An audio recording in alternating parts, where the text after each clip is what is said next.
Hey everyone, we're in my backyard and today I'm going to show you just how easy it is to harvest honey using our flow hive. Here's the things you'll need: a jar, a tube to get the honey into the jar, and a flow key to turn to harvest the honey. And if you're new to beekeeping, it's a good idea to wear a bee veil or a bee suit until you're really comfortable and confident around your beehive. Okay, so let's have a look and see how much honey is in the flow frames. Oh, look at that. Isn't that gorgeous? Here we have a completely full flow frame. You can see when it's ready by the way they've put the wax capping on each side. Next to it we've got one that's filling. You can see them actually depositing the honey in the cells. If you look closely you might even see their tongues depositing honey. We've harvested these two frames a couple of weeks ago, so you can see these ones are empty. And here you can see a few cells that are still empty. Because this is the edge frame, we can take a look at it through the side window.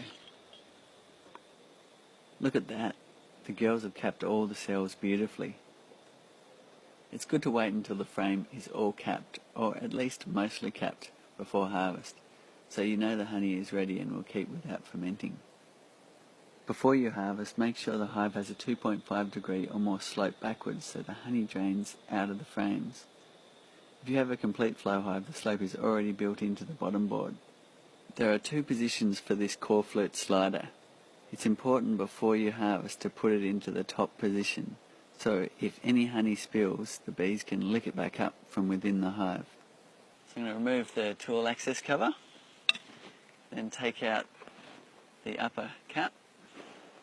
Sometimes you need pliers to do that, especially when they're new from the factory. I'll remove the lower cap, and there's a tag on the end of the flow tube, and that goes into the honey leak back point. So the flow logo's on top of the tube. Put my jar under the tube, and the flow key goes in the lower slot. Cool.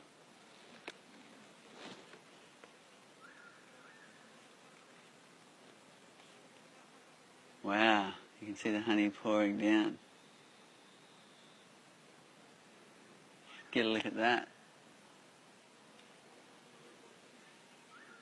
It's just absolutely pouring inside the tube here. Isn't that gorgeous? Beautiful, fresh honey straight from the hive. The left-hand side is draining away. The right-hand side's hot on its tail. Just remember, this is just the honey harvesting process. You still need to look after your bees just as you would with any beehive. The quickest I've had a jar fill is in 7 minutes, and the longest would be 3 or 4 hours.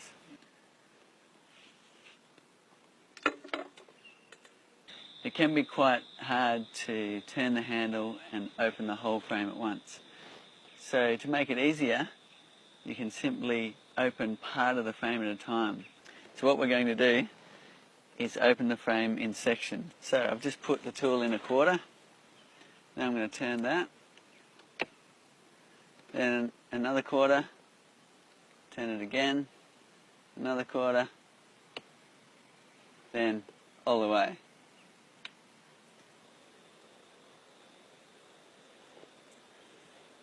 So you notice this honey's flowing quite quickly. The bees keep the hive at about 35 degrees, which means the honey comes out quite warm. You can feel the jar and feel that the honey actually is a little bit warm. So you can see the bees are hardly disturbed on the comb surface. The wax capping that they're standing on hasn't changed, except for the honey's drained out from beneath their feet, out the tube and into the jar. And the bees are coming and going at the front of the hive, just as they normally would. Sometimes the honey can take 15 minutes to come out like this jar, or sometimes it can take 3 hours, and it just depends on how thick the honey actually is. So it's springtime here and there's plenty of nectar coming in, so as you can see the bees haven't come around to rob the honey. But if it was a time where the bees were a bit hungry and you were harvesting, you would need to cover your jar. So you can do that quite simply by using a piece of netting like this and a rubber band, or you can bend a piece of tube into a jar, or you can use a plastic container like this just by making a little cut and a little hole, or some kitchen cling wrap just to wrap around the jar like this. Make sure you save it for next time because I hate wasting plastic.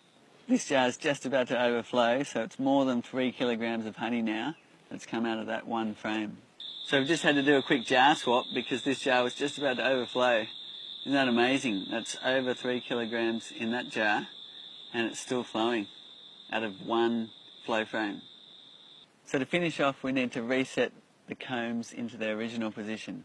And to do that, you need to get your tool and insert it into the upper slot. So if you look at the top of your flow frame, tool goes in the upper slot, push it all the way in, and then you simply just turn that, and now that comb is reset for the bees to fix it all up and start filling with honey again. Okay, so the upper cap will fit in now, where if I haven't reset the comb, like this frame here, the cap actually won't fit in. So it's a little fail-safe to remind you to reset the comb into the correct position for the bees to use it again and fill it up with honey. So the honey hasn't quite finished, but what we're going to do is close this off and let the rest go back to the bees. So I pull this out and I put the cap in, and now the last bits will drain through that honey leak back system back into the hive for the bees to reuse, and that makes sure that the trough is clean for next time.